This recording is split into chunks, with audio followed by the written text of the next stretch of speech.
Cathy Aran, pour ceux qui ne me connaissent pas. Je suis maître Reiki aussi, c'est-à-dire au 4e degré. Je suis de ce fait la formatrice aussi de cette méthode. Et je suis aussi au 2e degré du Reiki Karuna. Voilà. Alors la différence entre les deux, le Reiki aussi, alors tous les deux sont des méthodes japonaises par apposition des mains. Ça existe depuis des centaines d'années au Japon. Par ici, c'est arrivé dans les années 1980. La méthode est arrivée par ici à ce moment-là.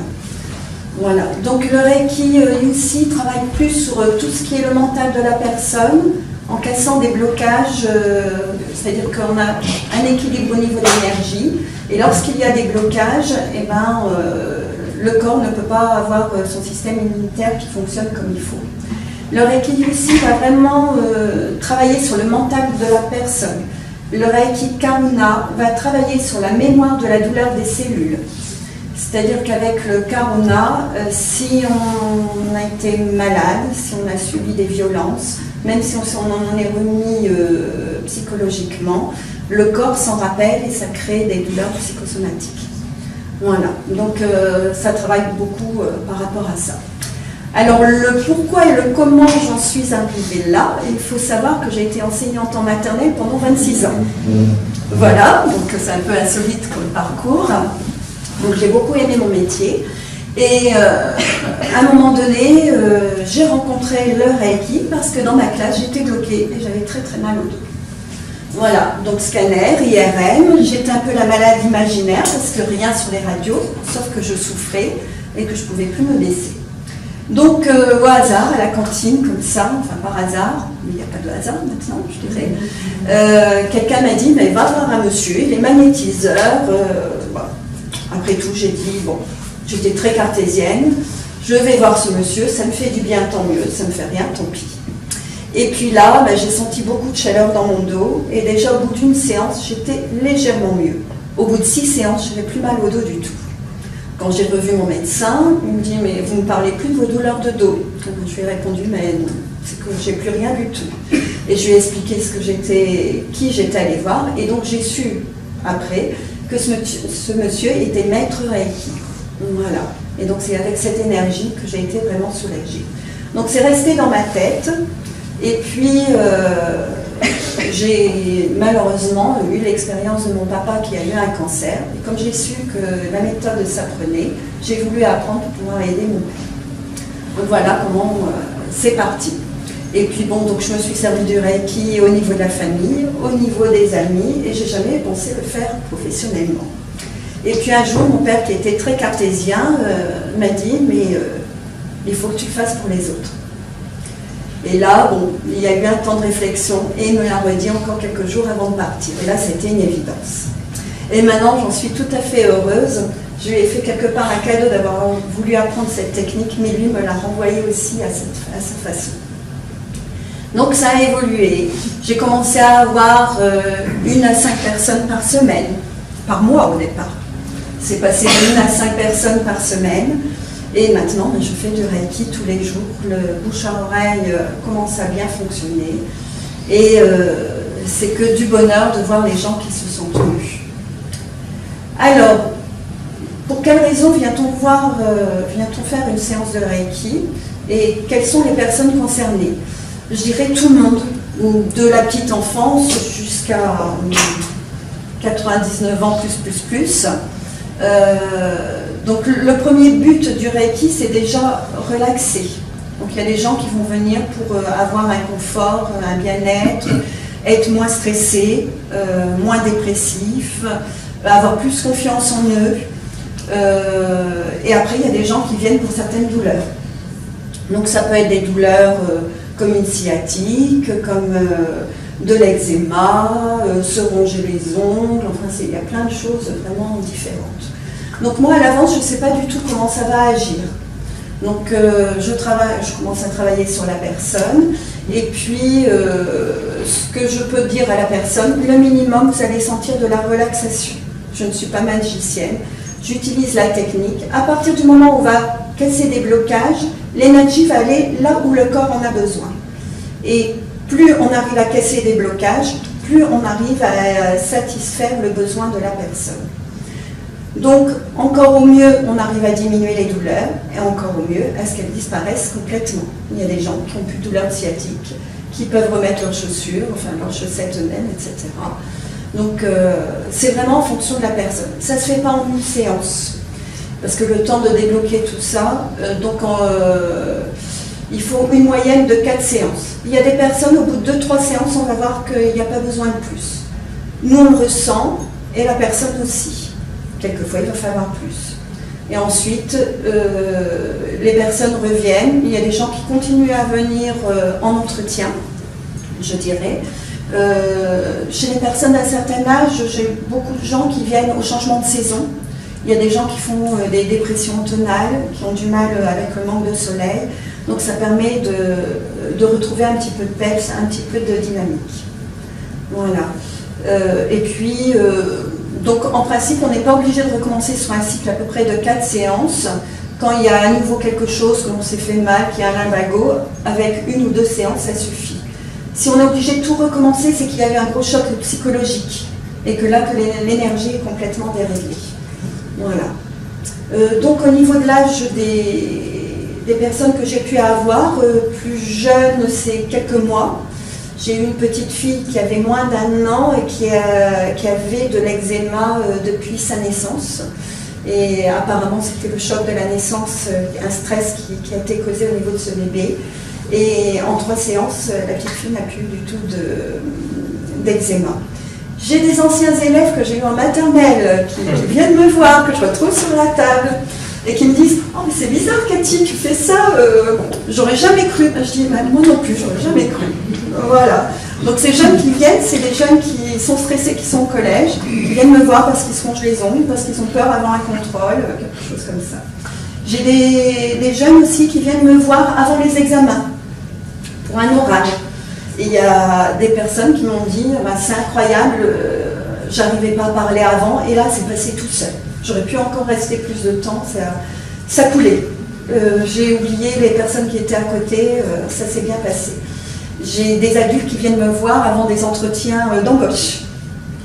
Donc voilà, ça aide à se sentir bien, à retrouver de la confiance, et de ce fait-là, ça aide à avancer. Voilà, et puis après, bon, en fonction pour certains mots, ça peut aider aussi. Voilà. Donc, au niveau de soins palliatifs, je dirais, bon, moi j'ai suivi mon papa et c'est vraiment quelque chose qui est important pour apporter du confort aussi aux personnes. Quand on est en fin de vie, c'est très compliqué, très difficile, et quelquefois ça permet d'appréhender mieux les choses et à enlever une certaine crainte de la fin de vie chez la personne. Donc, voilà. Je vais vous dire autre chose. Je suis en train de chercher. Donc voilà, en gros. Après, bon, vous verrez si vous avez d'autres questions à me poser. Donc je suis aussi formatrice. Et donc maintenant, je commence à former des personnes. Donc lorsqu'on apprend le Reiki, il y a 4 niveaux. Donc pour être maître Reiki, moi je suis au 4e niveau. Et donc j'ai déjà formé, là depuis le mois de juin, 11 personnes au 1er degré, 4 personnes au 2e et 2 personnes au 3e degré de Reiki. Voilà. Alors je vais vous montrer un petit peu comment ça se passe. J'ai demandé à Muriel de venir sur la table, donc juste succinctement. Hein. Et Eric voulait y aller. Eric voulait y aller. Là c'est très succinctement. C'est dommage. Voilà. Alors, la personne met les mains le long du corps, on ne croise pas les bras et on ne croise pas les jambes parce que sinon on risque de bloquer l'énergie. Donc moi, bien sûr, je discute avec la personne avant pour savoir ce qu'elle recherche, savoir s'il y a eu des blocages, etc. psychologiques. Donc moi j'active mes mains et puis je vais sentir l'énergie au niveau de la personne. Donc ce qu'on appelle, ça s'appelle l'aura, ce qui est l'énergie au-dessus de la personne. Et je vais aller de la tête jusqu'aux pieds tout doucement. Et lorsque je fais ça, je vais sentir si la personne a des fuites énergétiques. Alors ça peut paraître bizarre, mais tout le monde a des fuites énergétiques. Et celle que tout le monde a, c'est celle au niveau du ventre qui est la fuite émotionnelle. Donc on peut en voir d'autres. Hein. Donc par exemple, je dis que Muriel a une fuite énergétique au niveau émotionnel, au niveau du ventre. Donc moi, je mets mes deux mains à ce niveau-là et ça va permettre de reboucher cette fuite énergétique. Le fait que l'on rebouche les fuites énergétiques, le soin va être 2 à 3 fois plus important. Donc voilà. Après, le soin va se faire par différentes positions et moi je vais rester plus longtemps donc, sur chaque position. Donc on commence toujours par la position au niveau des yeux. Et si une personne ne veut pas être touchée, je peux avoir les mains au-dessus de la personne. Ça, c'est en fonction du choix de la personne. Donc on met les mains, par exemple, première position comme ça. Et si la personne a par exemple, la position qui suit, c'est une position qui est pour tout ce qui est ORL. Si la personne a un problème par exemple d'acouphènes au niveau des oreilles, ça fonctionne bien aussi sur les acouphènes. Je vais rester plus longtemps. Donc on reste à peu près 3 minutes par position. Si j'ai un jeune enfant ou une personne d'un certain âge, je vais commencer par 1 minute et passer après à 1 minute et demie et après à 2 minutes au fur et à mesure. Parce qu'il faut savoir qu'un soin, ça peut beaucoup fatiguer. Donc après, on fait d'autres positions tout le long du corps comme ça. Et j'insiste sur les positions où la personne a davantage mal. Donc une fois que toutes les positions ont été faites jusqu'au pied, la personne s'assoit. Voilà. Et donc là, moi, je vais travailler tout ce qui est le dos. Donc je vais aller au fur et à mesure, en fonction de où elle peut avoir mal, travailler tout ce qui est le dos. Ensuite, au niveau des épaules, c'est une entrée énergétique qui est très importante et qui va aider la personne à se redynamiser. Là, c'est un point très très important. Et on finit par tout ce qui est le cou. Voilà, pour détendre. Il y a beaucoup de personnes aussi qui ont des problèmes pour tourner la tête. Et ça, c'est un endroit où j'insiste souvent. Et quand il y a un endroit qui est très douloureux, je mets les deux mains l'une sur l'autre. Parce que j'envoie l'énergie avec mes deux mains. Voilà. Et on reste à ce moment-là beaucoup plus longtemps. Donc voilà au niveau d'un point de vue général. Merci. Donc voilà. Donc la séance est de 40 €. Pour l'éco-entrepreneur, pour tous ceux qui sont là, elle est de 30 € tout le long de l'année. Donc il y a aussi... Comment ? Je préfère qu'elle est là, on peut aller tous les deux. Donc je voulais aussi vous expliquer que il y a tout un partenariat qui s'est fait avec l'éco-entrepreneur, donc avec Sarah Degas et puis avec Graph Impression aussi. Donc il y a tout, on a, enfin voilà, donc il y a un petit passeport Reiki. Donc vous en tant que co-entrepreneur, vous ne l'avez pas, parce que c'est un petit passeport que, comme vous payez déjà 30 €, ceux qui payent leurs soins à 40 €, c'est au niveau des 7 chakras, ils font 7 soins, ils ont le 8e gratuit. Donc ça leur fait une moyenne de 35 €. Donc comme vous êtes à 30 €, vous n'avez pas cette carte. Donc dans le même esprit, la carte de visite a été créée, et aussi la carte cadeau, parce que finalement on me demande des cartes cadeaux. Il y a eu une demande. J'ai des gens qui offrent aux anniversaires, à Noël, pour la fête des mères, la fête des pères, des bons cadeaux de Reiki. Voilà. Donc c'est pour vous dire que c'est tout un partenariat qui se fait. Il y a un partenariat qui s'est fait aussi avec Muriel, qui fait des massages. Et par exemple, au marché de Noël, on propose une offre où il y a un massage et un soin Reiki pour 70 €. Voilà, et il y a un partenariat qui se fait, qui va se faire avec Boris aussi pour la page internet. Oui, Boris, que tu dois me faire début 2018. C'est important parce qu'on me la demande, on ne trouve pas sur internet. Donc voilà, pour ma page publicitaire. Donc c'est pour dire, et puis je vous remercie aussi de votre confiance parce qu'il y a déjà beaucoup d'entre vous qui sont venus essayer les soins et d'être des porte-parole parce qu'il y a des retours par rapport à vous tous. Voilà, donc je vous en remercie beaucoup. Alors maintenant, je suis à votre disposition si vous avez d'autres questions à me poser. S'il y a des questions personnelles, vous n'hésiterez pas à me les demander après. Vas-y. Pour donner ce que tu sais faire à quelqu'un, c'est peut-être n'importe qui, moi tu peux m'apprendre à faire du Reiki. Bien sûr. Est-ce qu'il faut une sensibilité personnelle à soi avec non. Alors, voilà. Je dirais que n'importe qui peut apprendre le Reiki, il faut juste apprendre la méthode. Après, je pense qu'il faut avoir une envie d'aider les gens et d'avoir une certaine communication, sensibilité avec eux. Moi, je sais que je le fais avec beaucoup de plaisir.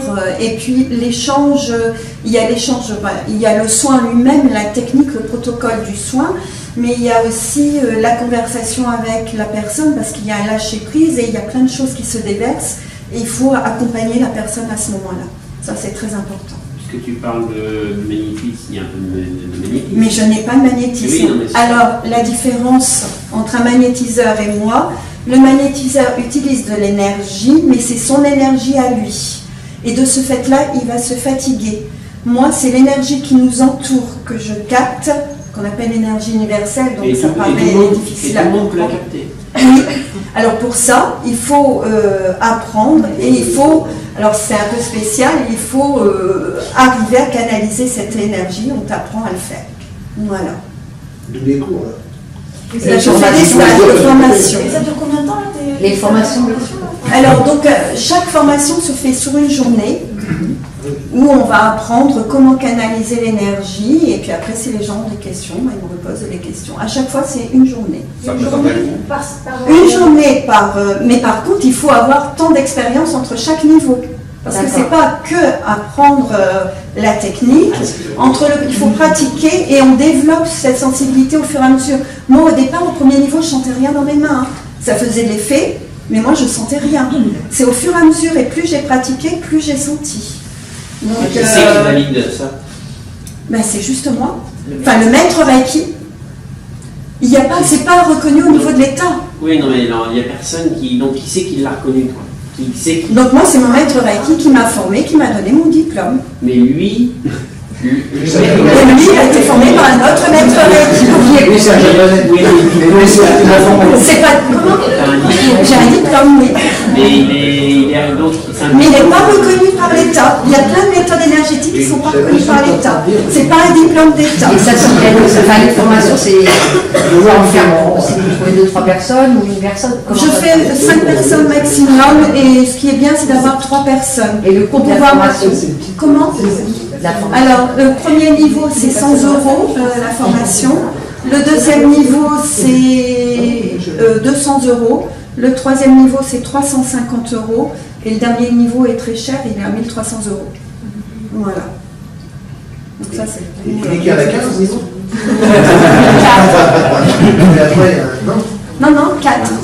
Et après, moi je suis en train d'apprendre le Karuna, je suis au 2e niveau et j'ai encore 2 niveaux à passer pour le Karuna. Et est-ce que vous arrivez à le faire sur vous? Oui, on peut se faire des auto-soins et c'est ce qui est important. Il y a des gens qui...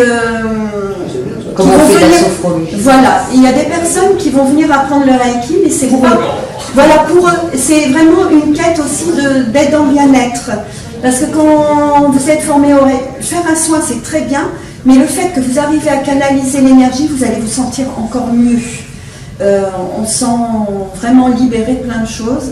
Et puis vous pouvez vous faire des auto-soins sur vous. Et ça change vraiment beaucoup de choses. Moi, je vois les gens rayonner quand ils viennent faire une série de soins, même quelquefois au bout d'un soin, mais les gens qui viennent après.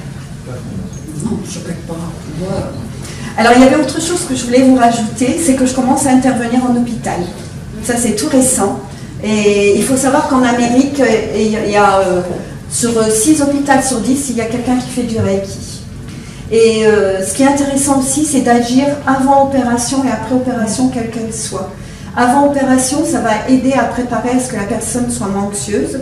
Ça aide aussi à ce que ça prépare plus ou moins son corps à l'opération. Et après opération, ça aide à enlever les effets secondaires, à éliminer plus aussi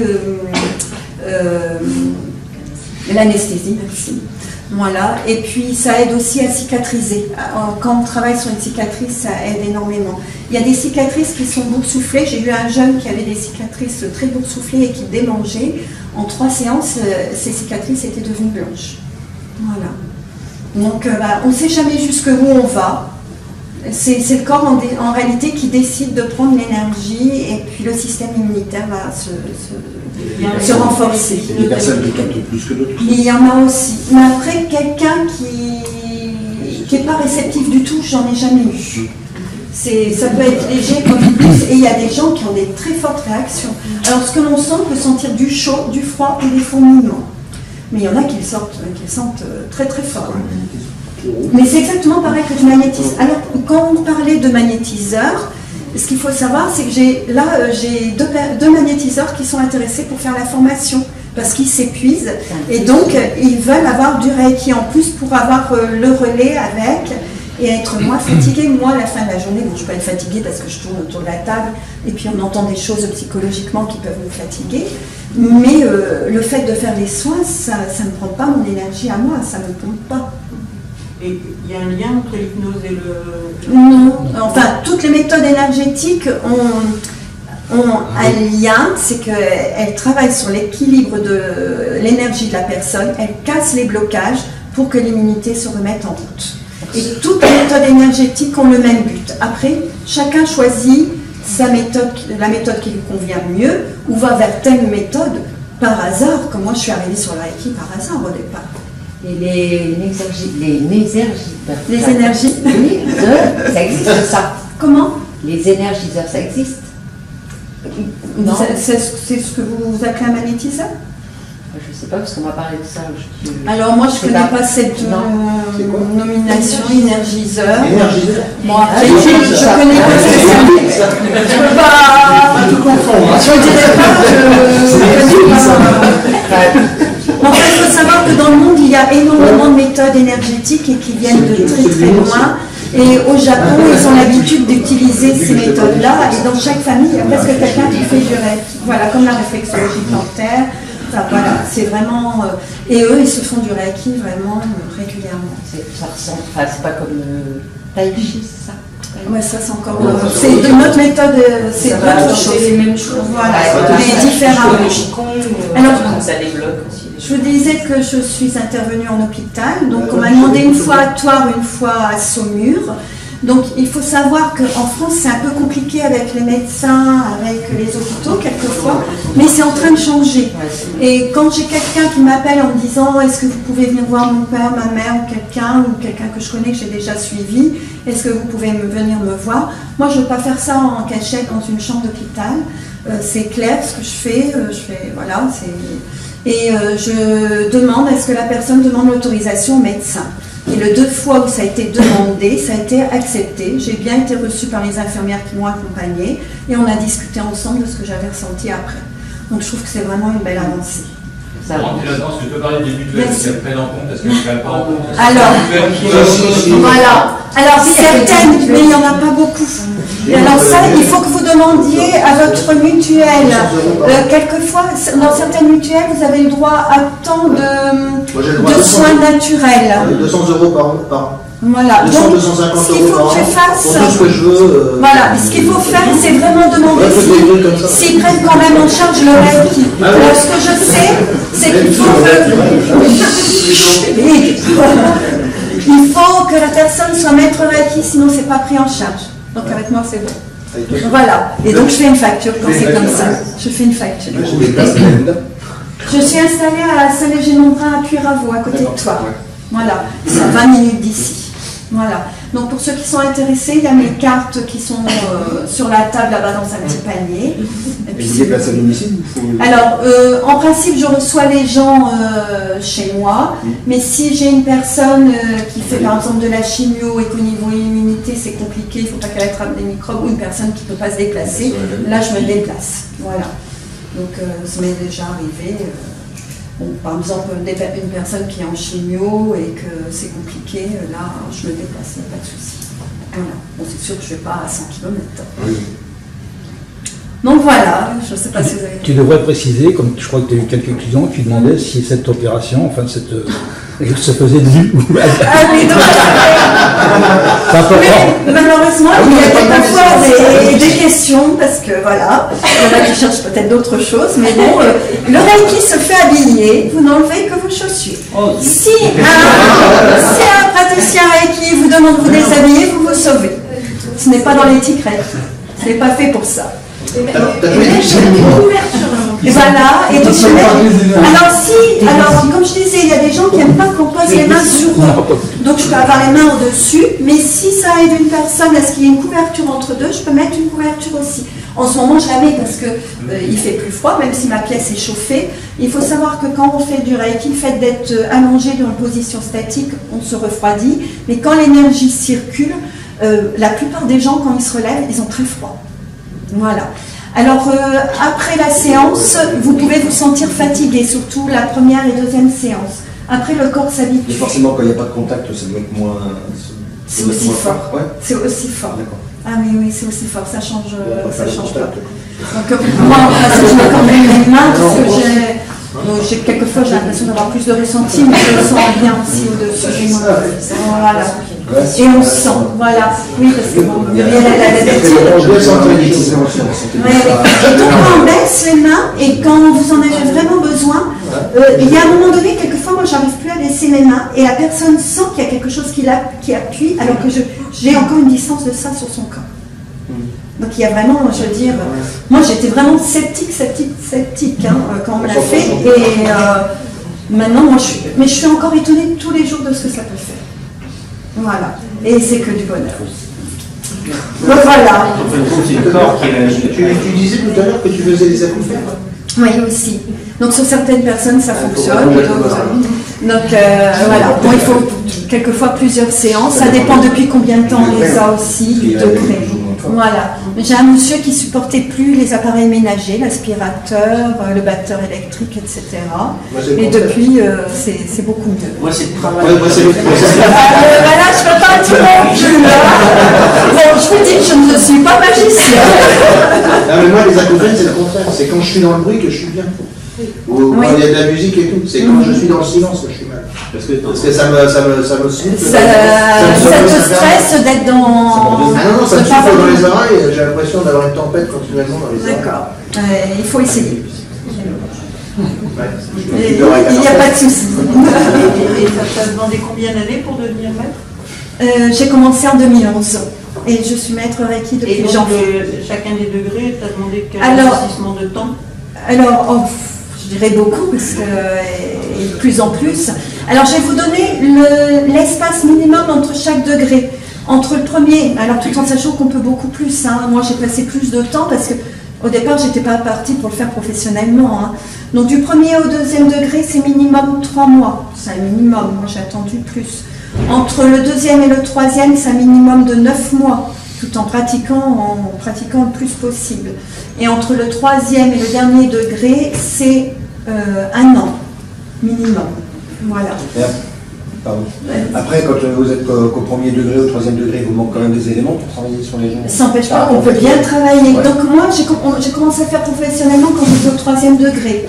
Donc déjà, là, on a beaucoup de puissance, tout ça. Mais du fait que je recevais les gens chez moi, là, je me suis dit, je dois plus encore aux gens, il y a un dernier degré à faire. Je m'étais dit, je ne vais pas le faire parce que j'ai pas envie en plus d'être formatrice. Donc voilà, j'ai appris pour apporter plus. Et puis je suis devenue formatrice finalement grâce à quelqu'un qui est là dans la salle, c'est Muriel, parce qu'elle savait que j'avais passé mon dernier degré et elle avait envie d'apprendre. Et finalement, elle m'a boostée. J'ai fait la première formation et depuis ce temps-là, je continue. Voilà. Donc c'est Muriel, tu as commencé. Voilà. Donc et le deuxième degré maintenant. Voilà.